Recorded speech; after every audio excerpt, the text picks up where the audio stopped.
I've been utterly amazed at what's happened with Five Wishes. There was nothing in my mind at the time that this was going to sell 30 million copies and be translated in 29 languages and thousands of organizations. We never advertised, by the way, so how did the word even get out?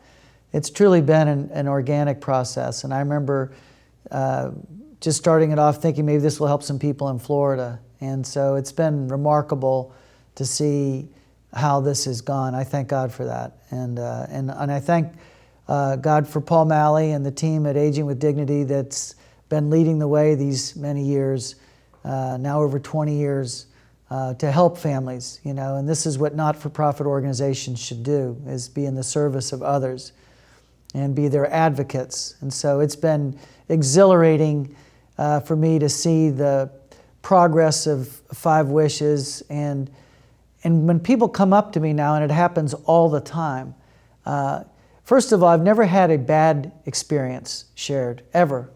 They always come up and they say how it made a difference in their mother's care or their spouse's care, that it really was uniting the family at a time they needed unity, that it was a sort of consolation, that it also helped them get the care they wanted in the healthcare setting. It was very clear, it was understandable, it was accessible.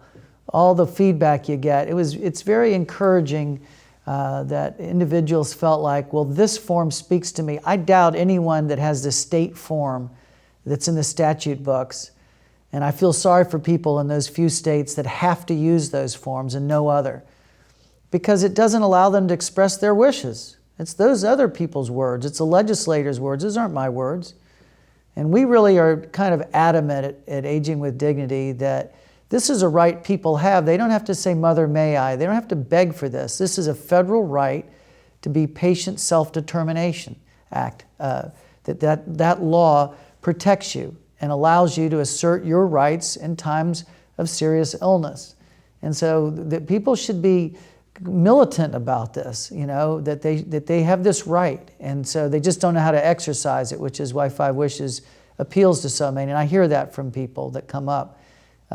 Every once in a while, someone will come up and say that they got the Five Wishes and they ignored it and wished they hadn't, and then a family member had a stroke and it was awful and they're not going to make that mistake again. I've had that conversation a couple times.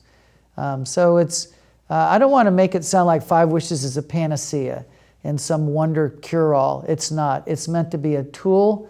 It's meant to be a legal document that will protect your rights. It's meant to be a conversation guide and aid.